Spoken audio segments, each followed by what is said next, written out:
Vîrusa koronayê li Bakur li ser beşa emlakê jî bandoreke neyînî peyda dike.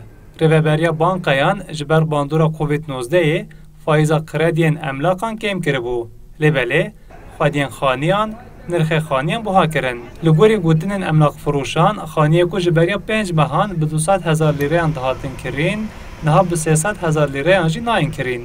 Digel vê yekê, kirêya xaniyan jî ji sadê 6 heta 8 hat zêde kirin. Cîgirê Serokê Komela Emlakfirûşên Diyarbekirê Firat Akçakmak got, xaniyê ku kiriya wî ji beriya 2 mehan 1000 lîre bû, niha bûye 1800 lîre û peyda jî nabin û welatî mexdûr bûne. Ev de hefteye kira pir zêde bûn. Yani pir da berê me digotin milyar û nîv, ana wî xwedê xanê dibêje di 2 nîv. Veya 2 milyon û 400.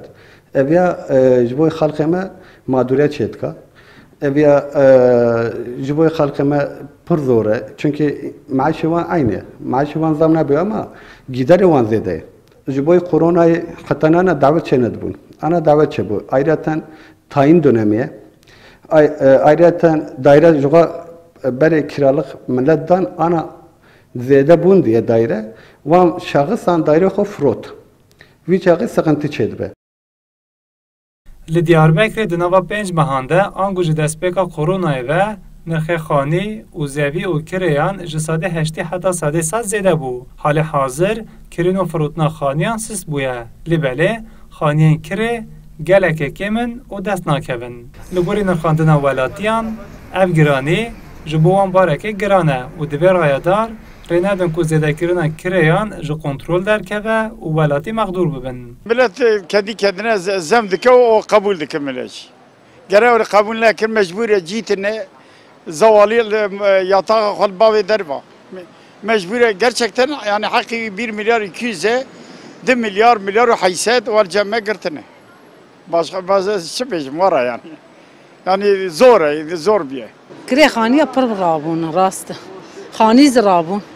Girtin ve evet ki ve faiza ku düşmüş kire. Gotin em xaniya faiza dixin xaniya ev dikin ve tok yani çına. Kumlet bugirêja xanî yükseltmiş kire. Xanî yükseltmiş kire se kiraş xwe rabû. Millet perişan e kuça dana. Li gorî gotinên emlakfirûşan li navbajêr di sala 2014 de dunuma zeviyekê bi 400-500,000 lîre bû. Lê niha derketiye milyonek û nîvê. Emlakfirûş dibêjin heger zevî ji bo avahîsaziyê werin vekirin, hem dê avahiyê nû çê bibin, hem jî dê nirxê xaniyan kêm bibe û hem jî kirê dê werin kêm kirin.